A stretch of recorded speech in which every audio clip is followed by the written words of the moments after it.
এক সময় video calling এর একমাত্র অবলম্বন ছিল স্কাইপে। অফিস মিটিং থেকে শুরু করে প্রিয়জনের সাথে দেখা ও কথা বলা সবকিছুর জন্যই আমাদের নির্ভর করতে হতো এই অ্যাপের ওপর।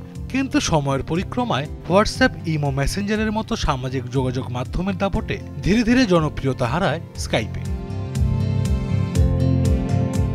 2003 সালে অনলাইন যোগাযোগ মাধ্যমে এক যুগান্তকারী প্রযুক্তি হিসেবে যাত্রা শুরু করে স্কাইপে। কিন্তু 2 দশকের বেশি সময় ধরে চলা প্রযুক্তি জগতের এই উজ্জ্বল অধ্যায়ের সমাপ্তি হচ্ছে 5 মে। আনুষ্ঠানিকভাবে স্কাইপে বন্ধ করে দিল মাইক্রোসফট। বর্তমানে মাইক্রোসফট নিজেদের কর্পোরেট যোগাযোগের অ্যাপ টিমসকে বেশি গুরুত্ব দিচ্ছে।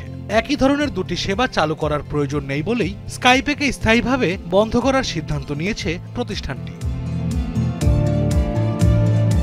এদিকে বন্ধের পর ব্যবহারকারীদের পুরনো তথ্যের কি হবে তা নিয়ে অনেকের মাঝেই প্রশ্ন রয়েছে।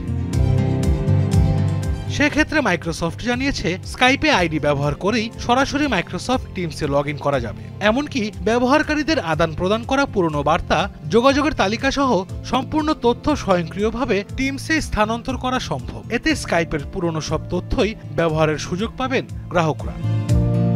এছাড়া স্কাইপে আইডি দিয়ে গুগল মিট, জুম সহ অন্য যে কোনো মেসেজিং অ্যাপ ব্যবহার করতে পারবেন গ্রাহকরা। সেক্ষেত্রে 5 মের মধ্যে নিজেদের আদান প্রদান করা পুরনো বার্তা সহ গুরুত্বপূর্ণ তথ্যগুলোর সংরক্ষণ করতে হবে তাদের। শুরুতে সুইডেনের নিকোলাস জেনস্ট্রম ও ডেনমার্কের জানোস ফ্রিজ স্কাইপে প্রতিষ্ঠা করে। পরে 2011 সালে স্কাইপের মালিকানা চলে যায় টেক জায়ান্ট মাইক্রোসফটের হাতে।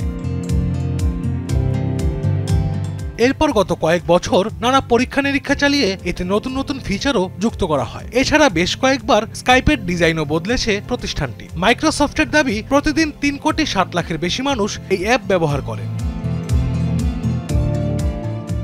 আশরাফ শুভ, দীপ্ত, বার্তা কক্ষ।